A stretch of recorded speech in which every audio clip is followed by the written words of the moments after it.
BFM Business présente Edwige Chevrillon, la grande interview. Notre invité, c'est Didier Reynders, qui est commissaire européen en charge de la justice, mais aussi maintenant en charge de la concurrence, pendant que Margrethe Vestager fait sa campagne pour prendre la présidence de la Banque européenne d'investissement. Didier Reynders, bonsoir. Bonsoir. Merci d'être avec nous. Bonjour, j'ai envie de dire, il fait beau. Vous nous accueillez dans les tout nouveaux locaux de la Commission européenne. Il y a encore plein de cartons dehors. Beaucoup de questions à vous poser avec Thomas Asportas sur la concurrence, peut-être un peu plus. Justement, hier, on a appris que la Commission européenne avait lancé une enquête sur les voitures électriques, comme quoi vous avez la preuve de subventions qui auraient été données par le gouvernement chinois, par les Chinois en tous les cas, aux voitures électriques. Est-ce que ça veut dire que c'est un peu la fin de la naïveté de la Commission européenne ? Prise de conscience. C'est la volonté de faire respecter les règles. Et ça avait été annoncé par la présidente de la Commission, Ursula von der Leyen, dans son discours sur l'état de l'Union à Strasbourg à la mi-septembre, en disant on doit pouvoir vérifier que des véhicules qui arrivent sur le continent européen, parce que c'est le cas des véhicules chinois, arrivent dans des conditions de concurrence correctes. Alors ça dépend plus du commerce, évidemment, que de la concurrence proprement dite, dont j'ai la charge. Mais ça veut dire qu'on mène une enquête pour vérifier que des aides d'État, on connaît le système chinois, ne viennent pas fausser complètement le jeu de la relation commerciale. Je vous dirais un peu comme nous avons réagi lorsque du côté américain, il y a eu cette idée de donner une prime à l'acquisition de véhicules électriques notamment, à condition qu'ils soient produits aux États-Unis. On dit, attendez, il y a des règles de l'Organisation mondiale du commerce. Une aide directe à l'acquisition d'un véhicule, elle doit valoir pour tous les véhicules, aussi quand ils sont produits en Europe. Ici, c'est encore un autre débat, c'est de vérifier qu'il n'y ait pas un soutien tel massif qu'on se trouve dans une distorsion totale de concurrence. Un peu ce que l'on a connu sur les panneaux solaires, les panneaux photovoltaïques. Mais est-ce qu'il ne fallait pas lancer cette enquête avant même de décider peut-être la fin des moteurs thermiques en Europe ?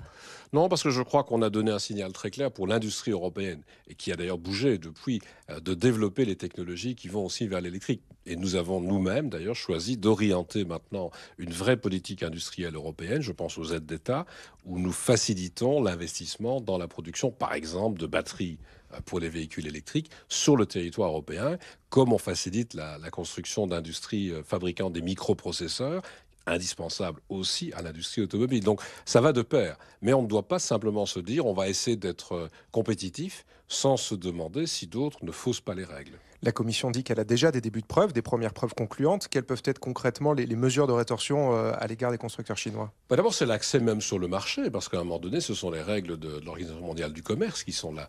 C'est donc bien en matière de commerce que l'on regarde la situation. On pourra aller jusque-là, bloquer l'importation, les exportations de véhicules chinois en Europe. Les mesures ne sont pas pour l'instant sur la table de la Commission. On va voir jusqu'où on va pouvoir collecter des éléments de preuve. Mais c'est vrai qu'il y a des indices qui ont déclenché la procédure. C'est toujours sur base d'indices. Et qui montrent le niveau de subvention est de combien ? Qui montre surtout qu'on arrive à des prix dont on ne comprend pas très bien comment ils peuvent être composés en fonction de l'évolution des salaires et la fonction de l'évolution des prix des matières premières qui sont utilisés aussi en Chine. Vous savez, il y a beaucoup d'investisseurs européens en Chine, donc on a quand même une assez bonne idée du marché, y compris dans le secteur automobile. Il y a de grands groupes automobiles européens qui sont présents en Chine, donc on peut comparer un peu les situations. Il y a aussi la taxe carbone qui est rentrée en vigueur, c'est un essai à blanc un petit peu depuis le 1er octobre. Vous ne redoutez pas des rétorsions de la part des Chinois ? Il y a toujours un risque de rétorsion si on ne vient pas avec un dossier solide. Et donc c'est pour cela que la présidente de la Commission avait clairement annoncé cette enquête. On ne veut pas simplement dire « nous pensons qu'il y a probablement des aides chinoises qui viennent fausser la concurrence ». On veut aller voir de beaucoup plus près quels sont effectivement les arguments que l'on peut utiliser pour le démontrer, comme on le fait dans tous les débats sur le commerce international. Vous savez qu'il y a toujours eu, le débat le plus connu, c'est probablement entre Airbus et Boeing, où en permanence il y a des débats à savoir qui apporte le plus d'aide aux États-Unis ou en Europe à l'entreprise aéronautique, et on a toujours tenté de trouver des solutions. Ici, c'est ce que nous allons tenter aussi avec la Chine. Et ce que vous faites là avec les voitures électriques, vous parlez des panneaux solaires. Est-ce que vous pourriez ouvrir des enquêtes est-ce que vous avez des suspicions sur d'autres filières ? Il y aura probablement des éléments aussi sur des composants. beaucoup plus que sur des filières complètes. Si vous prenez le volet des véhicules électriques, il est clair que dans le véhicule électrique, la batterie est un élément particulièrement déterminant. Donc on peut se poser des questions de savoir si ce n'est pas particulièrement ce secteur-là qui est concerné. Mais c'est un des éléments de la filière. Maintenant, on peut regarder dans d'autres domaines. Donc concrètement, l'Europe pourrait lancer une deuxième enquête sur les batteries électriques. Ou bien elle fera partie de l'enquête sur les véhicules, on dira que c'est un des composants. Nous avons aussi annoncé un soutien important en Europe, par exemple, à tout l'éolien, donc dans les énergies renouvelables. Et on va être très transparent sur les aides que l'on apporte au développement de projets dans l'éolien. Mais on sait que là aussi, il y a des composants, un peu comme pour les panneaux photovoltaïques, qui pourraient être en concurrence avec des composants chinois. Si ça se fait dans des conditions de concurrence correctes, pourquoi pas ? Mais si on constate là de nouveau une possibilité d'aide trop importante du côté chinois, on pourrait ouvrir une enquête de la même façon. Donc cette démarche, c'est pas seulement une démarche spécifique sur les véhicules, c'est de lancer un message aussi, de dire clairement, on veut jouer, mais avec des armes qui soient acceptables. On va continuer sur la fin de la naïveté. Je vais vous citer une phrase du président Emmanuel Macron qui a dit « La France va reprendre le contrôle des prix de son électricité ». On aura une réponse au mois d'octobre. Si on doit faire des choix tout seul, on sait faire.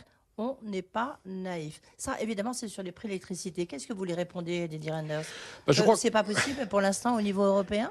On est dans un débat pour l'instant sur deux grands enjeux au niveau européen. Il y a la redéfinition du marché de l'électricité. Oui. Et donc, c'est un débat difficile. Mes collègues en charge en matière d'énergie, ils travaillent, je dirais, pratiquement jour et nuit. Heureusement, on a l'éclairage pour la nuit. Et donc, on continue cette discussion pendant de longues heures avec les États membres.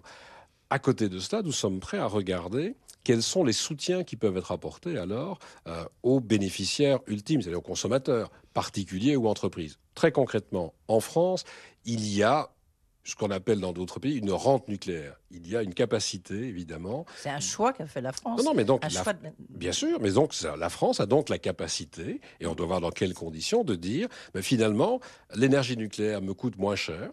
Je peux décider de fixer un prix et de prendre le supplément pour aider les consommateurs. Que ce soit, et donc quand vous parlez d'un prix maximum, c'est de ça qu'il s'agit, c'est d'essayer de se dire, moi je produis à un prix inférieur au prix du marché global, donc je peux prendre une marge et l'utiliser pour aider des consommateurs, que ce soit des particuliers ou des entreprises.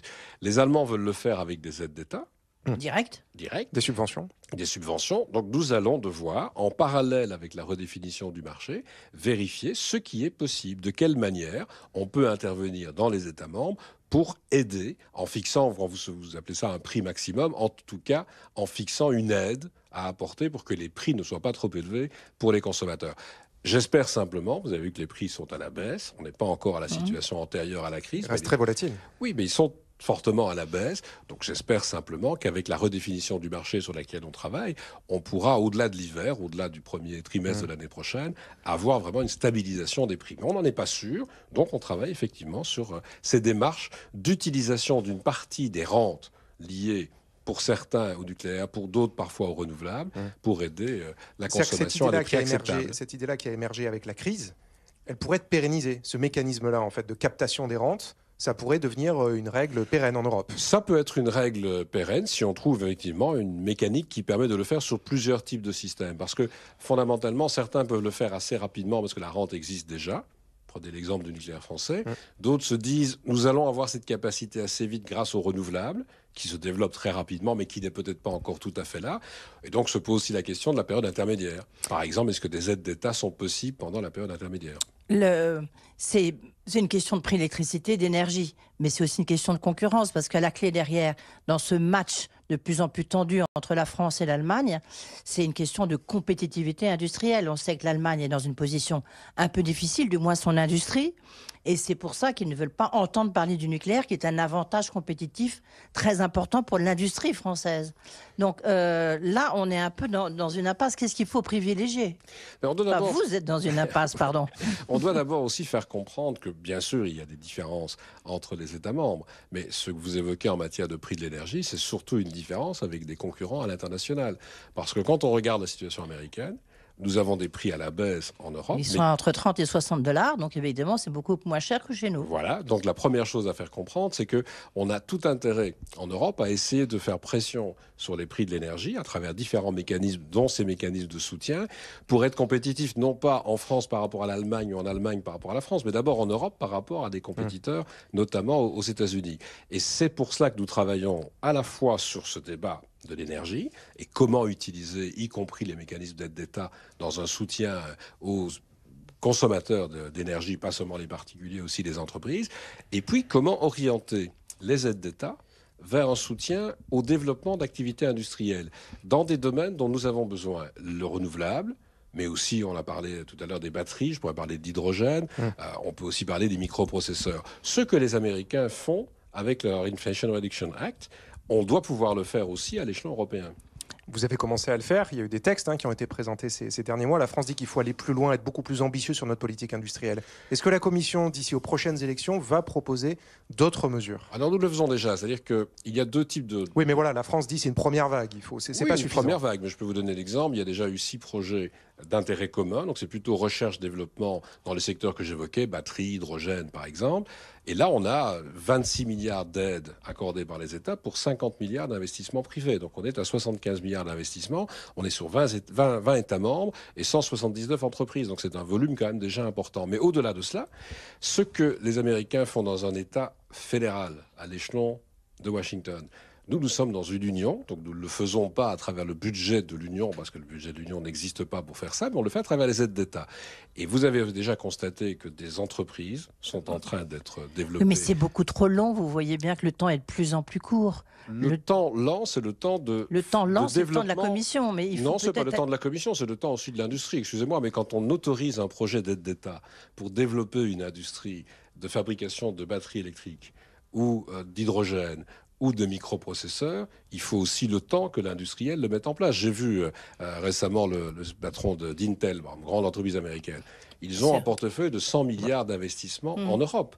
Mais la première remarque qu'ils me font, c'est pas le temps de la Commission. Ils doivent d'abord vérifier comment choisir les endroits, développer leurs projets industriels et puis venir nous trouver. Donc il faut quand même un minimum de temps dans les États pour le faire. Et pour répondre à votre question sur a-t-on la capacité de le faire, oui, mais cette capacité, elle est beaucoup plus au niveau des États. Donc ce que l'Union européenne doit faire, c'est permettre que des aides par les États viennent supporter ce genre d'industrie. Mais on doit aussi être attentif, vous parlez de la France et de l'Allemagne, au fait qu'il y a des régions plus défavorisées en Europe, Bien sûr. dans des pays qui n'ont pas nécessairement cette capacité de soutien, où on doit probablement faciliter encore un peu plus l'arrivée d'investissements. C'était l'idée du fonds de souveraineté de votre Bien présidente entendu, sur la von der Leyen et poussée par la France aussi. Sauf que ça, on n'en entend plus parler. C'était déjà l'idée des plans de relance. Donc je remercie déjà les États membres d'avoir accepté de mettre 800 milliards d'euros en commun pour la relance dans tous les États membres. On devra revenir à des idées de capacité budgétaire à l'échelon européen. Manifestement, les esprits ne sont pas mûrs pour le moment. Nous, ce que nous faisons, c'est mobiliser ce qui existe. En matière de recherche, c'est le cas, à travers des projets comme Horizon, par exemple. On peut mobiliser de l'argent européen. Mais pour le reste, c'est essentiellement les autorisations d'aide d'État qui sont à la manœuvre. Et ces autorisations, elles visent des aides par les grands États dans des très grands projets, mais aussi à favoriser les régions plus défavorisées. Mais justement, est-ce que l'IRA américain ne doit pas vous inciter, enfin nous inciter, parce qu'après tout, nous sommes tous européens, à changer de logiciel? Donc peut-être à avoir un budget européen pour que justement ça puisse aller beaucoup plus vite. Oui, mais si vous arrivez à convaincre les États membres... Vous me demandez la recette, c'est ça? Non, mais qu'il y ait un budget européen capable de faire ce que nos collègues américains font à l'échelon de Washington, pourquoi pas? J'étais déjà très heureux que pour la première fois, peut-être grâce au Covid, on ait pu mettre 800 milliards d'euros en commun pour les plans de relance, avec vraiment un soutien déjà dans pas mal de domaines. Aujourd'hui, nous n'avons pas une nouvelle capacité d'agir de la sorte, donc on le fait avant tout avec ce que j'appelle une politique industrielle qui est fondée sur une orientation des aides d'État. On a besoin de microprocesseurs, on a besoin d'un certain nombre d'investissements majeurs pour reprendre la maîtrise de chaînes de valeur. On l'a vu avec le Covid, on l'a vu avec la guerre en Ukraine. Il faut aider. Pardon, il nous reste que 4 minutes et on a encore beaucoup de questions, Thomas. Oui, des questions de concurrence à vous poser. Juste une dernière petite question quand même sur le marché de l'énergie. Et après, évidemment, on va revenir sur les dossiers chauds sur votre bureau de commissaire à la concurrence. Sur la réforme du marché de l'électricité, vous pensez toujours pouvoir obtenir un accord d'ici à la fin de l'année? Ou est-ce que vous enterrez cet objectif de calendrier? Non, pas du tout. Et c'est d'ailleurs l'ambition de mes collègues en charge de ce dossier. Parce qu'il y a vraiment une prise de conscience. Je pense que tout le monde se rend compte qu'on n'arrivera pas à résoudre alors les problèmes de soutien pour que les prix de l'énergie restent acceptables par des particuliers, par des ménages, mais aussi par des entreprises, si on ne réforme pas le design, comme on dit, du marché de l'électricité. Et donc, je pense qu'on va tout faire pour effectivement y arriver avant la fin de l'année. Il y a une décision qui est très attendue dans le domaine des télécoms avec Orange, le rapprochement entre Orange et MásMóvil. On attend la décision de la Commission européenne qui, a priori, y serait plutôt favorable, mais peut-être avec justement des contraintes qui seraient beaucoup trop élevées, beaucoup trop fortes pour les autres parties. Est-ce que vous pouvez nous en dire un petit peu plus ? On est en train de regarder ce dossier comme on en regarde d'autres sur des... Oui, mais c'est important parce que le dossier des télécoms, la concentration des télécoms en Europe. C'est clair, mais sur des fusions comme sur des acquisitions, ce que l'on regarde évidemment, c'est quelle est la plus-value de ces opérations pour le marché concerné, ici le marché des télécoms en Espagne et donc en Europe plus largement, avec de nouveaux développements technologiques, mais quels sont aussi les risques de voir la concurrence mise en péril. Parce qu'il se fait, c'est nouveau dans la Commission, je suis aussi en charge, depuis le début de mon mandat, de la politique des consommateurs. Et donc, comme dans certaines agences, c'est le cas aux États-Unis, c'est le cas en Italie, par exemple, certains sont compétents pour les consommateurs et la concurrence. C'est mon cas aujourd'hui. Donc, je regarde aussi si une opération comme celle-là ne risque pas d'entraîner une hausse de prix pour le consommateur ou une limitation d'accès à certains services. Donc, c'est la fin de l'échange que l'on a avec les opérateurs concernés, c'est sur cela. Oui, mais si les contreparties sont trop importantes, à ce moment-là, ça n'aura plus aucun intérêt pour oui, mais les deux protagonistes. Il arrive de temps en temps que l'on doive refuser des opérations. Je ne dis pas du tout que c'est la voie que l'on prend ici, mais le premier dossier que j'ai eu à traiter en reprenant ses compétences début septembre, c'est le dossier de Booking, qui voulait racheter un opérateur aussi dans la réservation, mais de vol d'avion. Et nous avons dit non, cette fusion n'est pas possible, cette acquisition n'est pas possible, simplement parce que ça donne une position dominante beaucoup trop forte à Booking. Et donc ça fait partie des discussions. Et décision quand sur MásMóvil ? Elle est très attendue, cette décision, vous le savez. J'espère que l'on va pouvoir effectivement avancer dans les prochaines semaines, mais c'est une décision qui fait l'objet de ce type de discussion. Quel est l'avantage pour le développement de nouvelles technologies, de marché, d'une fusion comme celle-là, mais quels sont les risques donc un pour les verdict consommateurs. J'espère que nous aurons un verdict, effectivement. Et sur l'autre dossier chaud qui est celui de Lagardère Vivendi, avec ce dossier ouvert de prise de contrôle anticipée, là aussi, quand est-ce que vous allez rendre votre verdict ? Là, je n'ai pas de délai en tête pour l'instant, parce que je dois reconnaître qu'on m'a annoncé un certain nombre d'enquêtes qui sont en cours et de demandes de renseignements qui sont en cours. Donc quand nous recevrons les renseignements demandés, on pourra fixer un délai. Il faut jamais vous ne les avez pas encore reçus ? En tout cas, ma direction ne m'a pas encore transmis de renseignements. Vous serez au courant si c'est le cas. Ils sont peut-être arrivés hier, j'étais à Strasbourg hier, on ne sait jamais, mais je n'ai pas encore vu ces éléments. Il faut bien se rendre compte que dans beaucoup de cas, ce que nous faisons surtout, c'est de demander des renseignements précis sur le contenu des opérations. Parce que c'est tout à fait logique que les opérations soient montées d'abord entre les opérateurs, et de manière même souvent confidentielle. Et là, c'est la suspicion de prise de contrôle anticipée. C'est un des éléments qui fait l'objet de l'enquête. Oui. Qu'est-ce qu'il... Est-ce que, juste toute dernière question peut-être, on voit bien que ça bouge, vous prenez la place d'une manière temporaire peut-être de Margrethe Vestager. Si elle est élue à la tête de la présidence, nommée à la tête de la présidence de la Banque européenne d'investissement, vous allez rester commissaire européen à la concurrence, ou du moins c'est votre souhait ? En tout cas, je continuerai à exercer cette compétence, effectivement, dans ces circonstances-là. Mais vous savez, dès qu'on entre dans les compétences, je l'ai fait au début du mois de septembre, on les prend pleinement. Et donc maintenant, je les gère comme si j'avais à les gérer jusqu'à la fin du millénaire. Si ça s'arrête plus tôt, ça s'arrêtera plus tôt. Et à l'inverse, si justement Margrethe Vestager n'obtient pas la présidence, elle récupère son portefeuille ? Vous poserez la question à la présidente de la Commission, parce que c'est une décision qui dépend de la présidente de la Commission. C'est comme ça qu'elle m'a proposé de reprendre cette compétence, et elle verra comment réorganiser les services. Mais pour l'instant, je travaille vraiment comme si je n'avais plus que ça à faire jusqu'à la fin de mes jours. Merci beaucoup, Didier Reynders, d'avoir répondu à nos questions. Donc, commissaire européen, j'ai envie de dire, surtout à la concurrence. Merci de nous avoir reçus ici. Avec plaisir.